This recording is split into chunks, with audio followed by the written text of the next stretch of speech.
On va se mettre dans la présence de Dieu. Et pendant ce temps, sentez-vous libre. Et qu'on puisse vraiment adorer et louer notre Seigneur. Amen. Amen. Je chanterai de tout cœur. Les églises évangéliques de Réveil sont dans la famille évangélique. C'est-à-dire que nous croyons à la dynamique, à la puissance de l'annonce et de la bonne nouvelle de l'Évangile aujourd'hui, d'un Jésus qui est toujours vivant. Et nous sommes aussi dans la famille pentecôtiste charismatique qui fait suite au réveil spirituel du début du XXe siècle.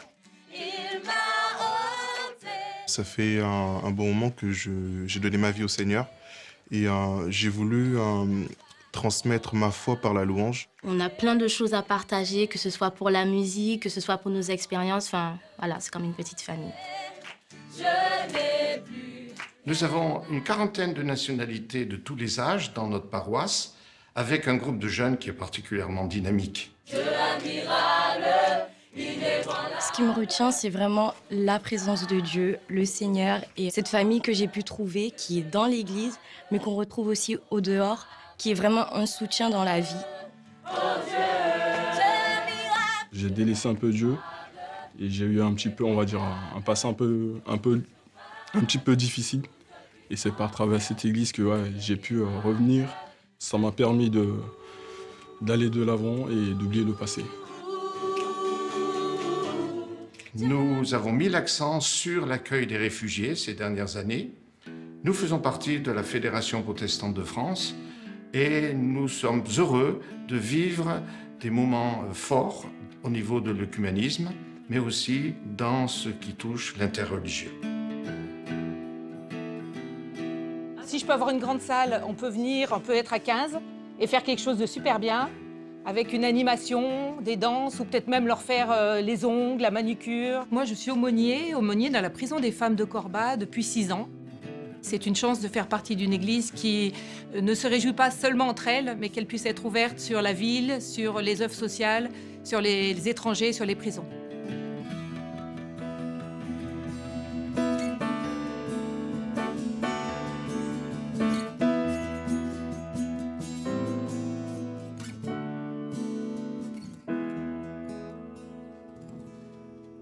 Bonjour à tous. Alors que Dieu, dans sa grâce, nous accorde d'être réunis ici en toute liberté, je voudrais, par ces premiers mots, vous souhaiter la bienvenue. Merci d'être là et d'avoir mis ce temps à part pour dire votre reconnaissance à Dieu. Bienvenue également à vous qui, pour la première fois, nous rejoignez ici à l'église évangélique de Réveil de Villeurbanne. Nous sommes heureux de vous accueillir. Puissiez-vous vous sentir bien parmi nous et suffisamment à l'aise pour louer notre Dieu et être à son écoute. Je vous invite à vous lever pour la prière.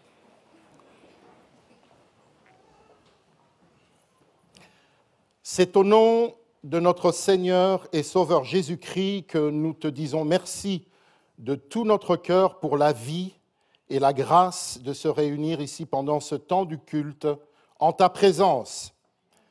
Nous voici devant toi, Père, pour chanter tes louanges, te dire combien tu es bon et être à l'écoute de ta voix, que par ton Esprit Saint, tu parles à nos cœurs, nous encourages, nous fortifies et finalement nous façonne à davantage ressembler à ton Fils, Jésus-Christ notre Seigneur.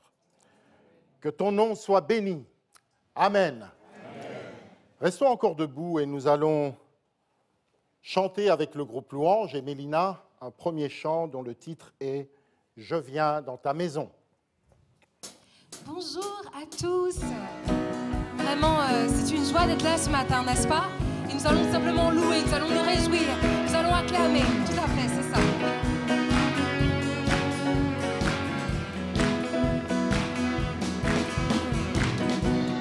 Je viens dans ta maison, je viens te rencontrer, fais que je suis abandonné. Alors que nous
Merci de ta présence, Seigneur, avec nous ce matin.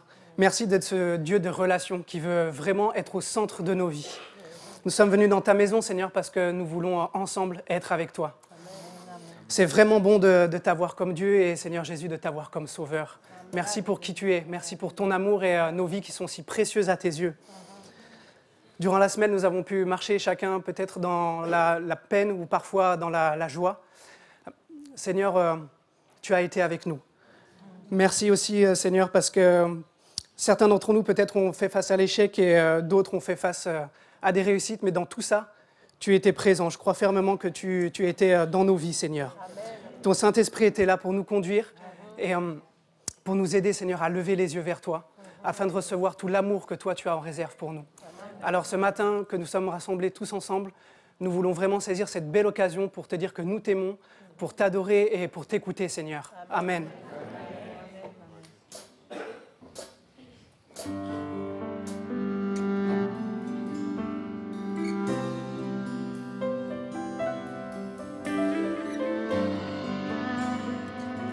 C'est l'air que je respire.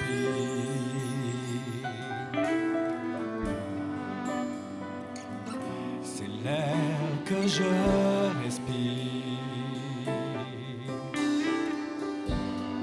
Ta sainte présence habite en moi.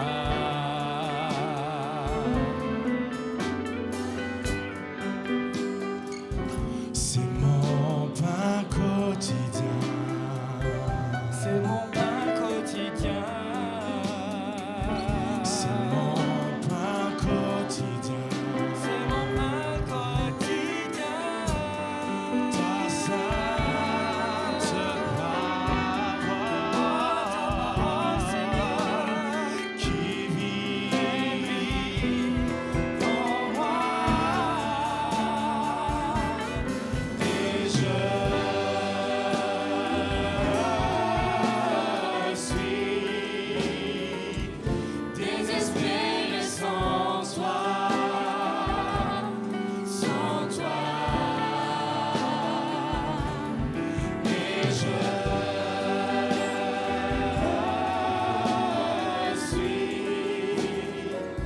je suis perdu sans toi, sans toi.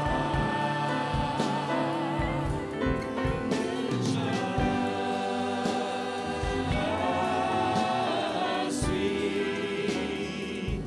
désespéré sans toi,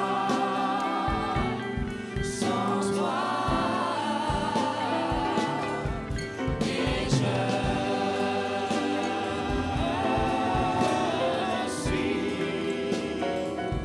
je suis perdu sans toi, sans toi.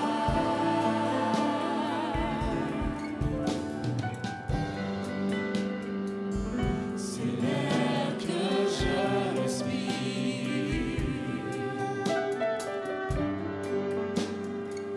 C'est l'air que je respire.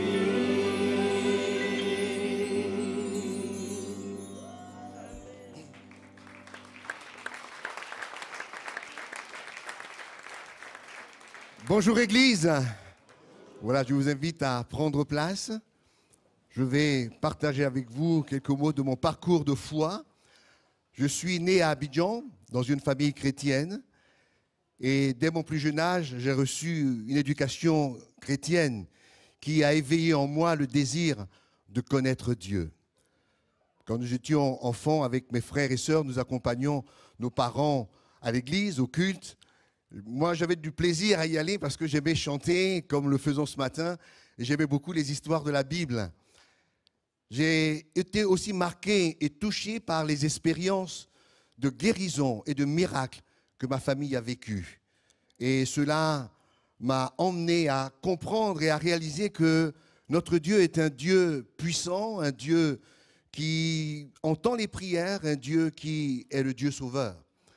J'ai aussi compris que la foi de mes parents ne faisait pas de moi un chrétien. il fallait que je fasse une expérience personnelle avec Dieu. C'est ainsi qu'à l'âge de 14 ans, lors d'un culte, j'ai donné ma vie à Jésus-Christ. Je l'ai accepté comme mon Seigneur et mon Sauveur. C'était formidable. Je termine en parlant d'une expérience que j'ai vécue avec le Seigneur aussi, c'est que j'étais un garçon très, très, très timide. J'avais peur des autres. Je n'arrivais pas à prendre la parole en public et en groupe. Et le Seigneur m'a complètement libéré. Il m'a délivré de la peur des autres, de la timidité. Aujourd'hui, je peux dire que je suis un homme heureux, rempli de joie et de sa paix. Je suis marié à Catherine, ma charmante épouse, qui est aumônier de prison à Corba.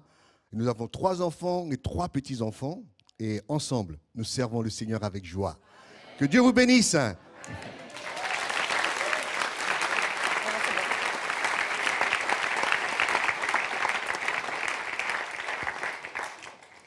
Lisons dans l'évangile de Matthieu, au chapitre 22, les versets 36 à 39.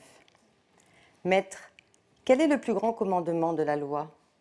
Jésus lui répondit, « Tu aimeras le Seigneur ton Dieu de tout ton cœur, de tout ton être et de toute ta pensée. C'est là le commandement le plus grand et le plus important. Et voici le second commandement, qui est d'une importance semblable. Tu aimeras ton prochain comme toi-même. »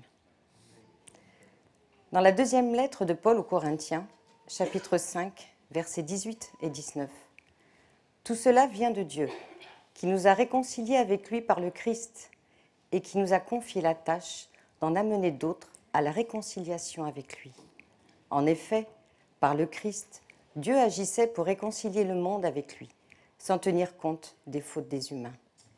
Et il nous a établis pour annoncer cette œuvre de réconciliation. » Évangile de Jean, chapitre 3, verset 16. « Oui, Dieu a tellement aimé le monde qu'il a donné son Fils unique. Ainsi, tous ceux qui croient en lui ne se perdront pas loin de Dieu, mais ils vivront avec lui pour toujours. » Bonjour. Il y a quelques années, on a demandé à quelques leaders chrétiens de résumer la foi chrétienne en un seul mot. Le mot qu'ils ont choisi est « relation ». Le christianisme est relation, c'est ce qui le distingue. Nous venons d'entendre ce verset dans lequel Jésus dit et parle « Tu aimeras le Seigneur ton Dieu ». Il s'agit de la relation verticale et ton prochain comme toi-même. Il s'agit d'une relation horizontale. Il n'a pas dit « Vous devez réciter tant de prières ou obéir à X commandements », mais que c'est dans notre capacité d'aimer que le monde nous reconnaîtra comme ses disciples. La foi chrétienne est donc pleinement relation. La Fontaine disait « Tout parle dans l'univers. Il n'est rien qui n'ait son langage. » Des scientifiques de l'école de Palo Alto en Californie nous ont appris qu'il est impossible de ne pas communiquer. Nous savons que communiquer est un besoin vital. Au XIIIe siècle, le roi Frédéric II a voulu faire une expérience pour savoir quelle était la langue naturelle de l'être humain. Il plaça 6 enfants dans une pouponnière et ordonna à leur nourrice de les alimenter, de les endormir, de les laver, mais surtout de ne pas leur parler. Il espérait ainsi découvrir quelle serait la langue que ces bébés choisiraient naturellement sans influence extérieure.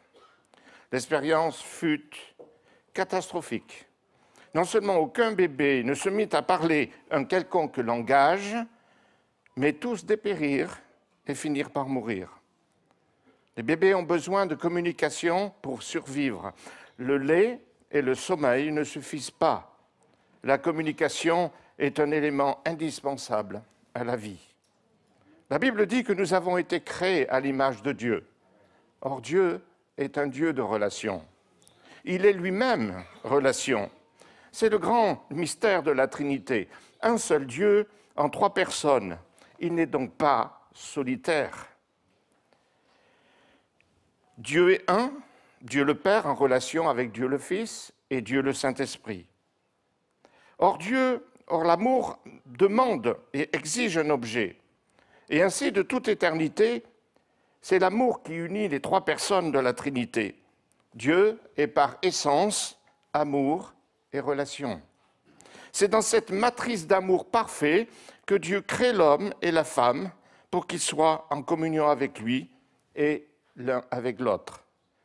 La Genèse nous dit que dans le jardin d'Éden, Dieu visitait Adam et Ève chaque jour. Vous connaissez la suite?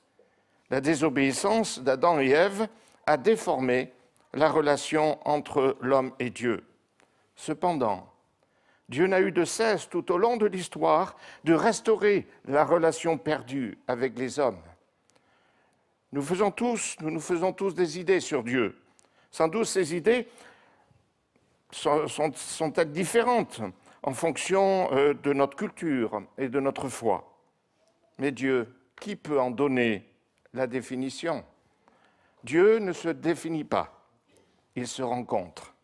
Il n'est pas le résultat d'un raisonnement. Considérons un instant le pari de Pascal. Dans son argument, le philosophe tente de prouver qu'une personne rationnelle a tout intérêt à croire en Dieu, que Dieu existe ou non. En effet, dit-il, si Dieu n'existe pas, le croyant et le non-croyant ne perdent rien. Par contre, si Dieu existe, le croyant gagne tout, tandis que le non-croyant ne perdrait rien.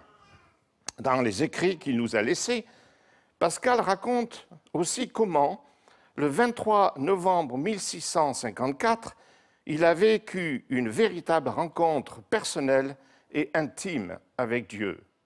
À l'issue de cette rencontre, il a écrit à la hâte ce qu'il avait vu et ressenti.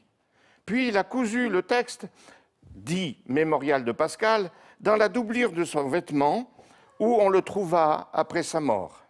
Ce texte court avec des phrases sans verbe, témoigne d'une expérience bouleversante par ces mots. Joie, joie, pleurs de joie, certitude, paix. Pascal se trouve en communion avec Dieu, sa vie est bouleversée. Il trouve alors les mots pour développer avec logique et précision l'expérience profonde de conversion à Dieu qui fait de l'homme un chrétien. L'illumination, le repentir, la paix avec Dieu, la joie du salut, la découverte de la véracité de l'Évangile, l'amour, l'engagement dans une vie nouvelle. Dès lors, la vie de Pascal change et il consacre désormais sa vie au service de Jésus-Christ. Réussir sa vie, c'est d'abord réussir ses relations. Lisez-vous la Bible? Certes, elle contient des récits violents car elle témoigne de la violence des hommes.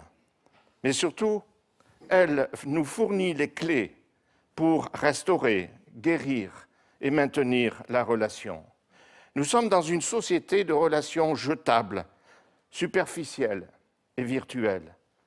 Par les nouvelles technologies, nous cherchons à développer nos relations, mais elles ne favorisent pas le lien social. Plus du tiers des Français ressentent un sentiment de solitude. On ne sait plus faire relation, car nous manquons de modèles.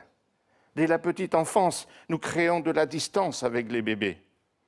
La Bible nous montre comment réparer les relations dans la famille ou la société, par des chemins très concrets et pratiques. Ces chemins passent nécessairement par le pardon. Ils nous conduisent à nous réconcilier d'abord avec Dieu, puis avec nous-mêmes, et enfin avec les autres. Or, vivre une réconciliation durable et nourrissante exige de l'engagement.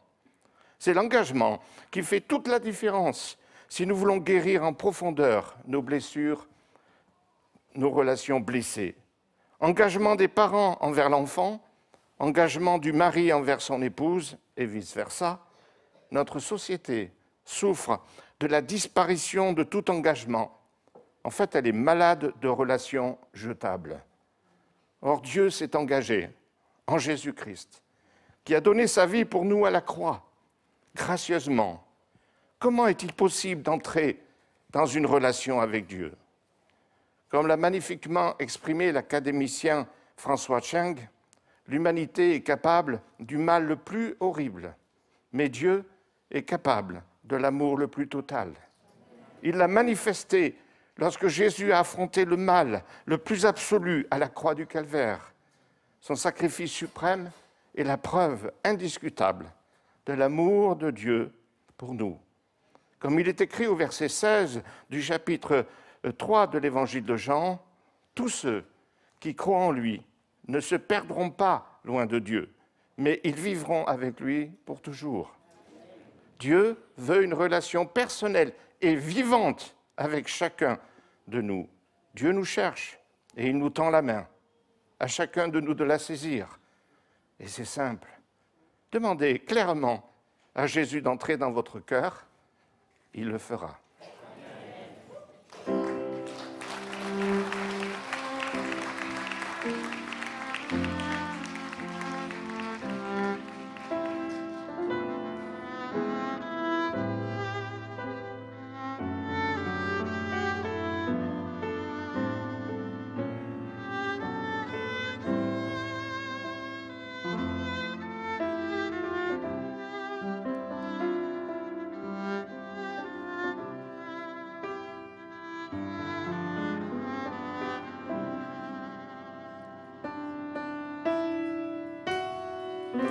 Merci de bien vouloir vous lever pour chanter ensemble, pour louer, pour dire combien Dieu est merveilleux, combien il est excellent, tout simplement pour l'adorer. Nous t'adorons, Seigneur.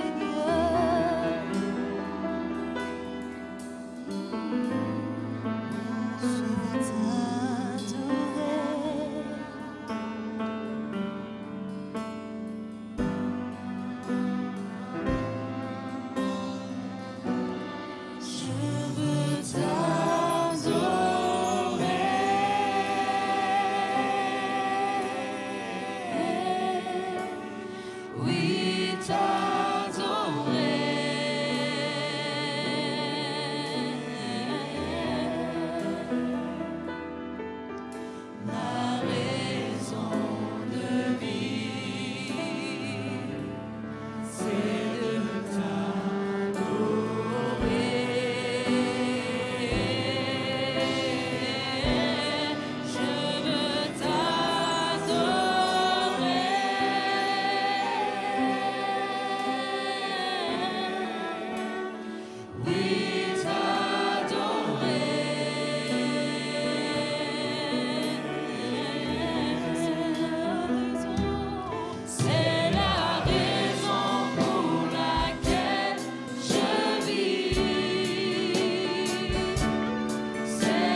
Mes bien-aimés, notre Dieu est un Dieu de relation.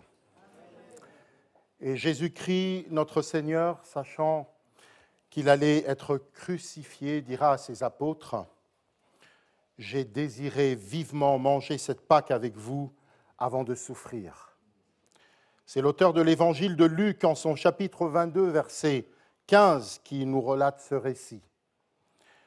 Expression de communion, de relation et d'espérance. Alors, partageons le repas du Seigneur, mais avant ceci, prions. Merci Jésus d'avoir accepté de souffrir pour nous et d'avoir payé nos péchés, pour nos péchés, d'avoir pris notre place sur la croix. Merci aussi de nous offrir aujourd'hui le pardon et la réconciliation avec Dieu le Père. Merci pour la nouvelle vie et l'espérance que tu nous offres. Par ce geste ce matin, nous voulons nous rappeler la grâce que nous avons reçue à travers ton sacrifice. En ton nom, Jésus. Amen. Par son sacrifice à la croix, Jésus nous a réconciliés avec le Père, en qui nous avons toute joie. Et nous voulons l'exprimer par ce chant.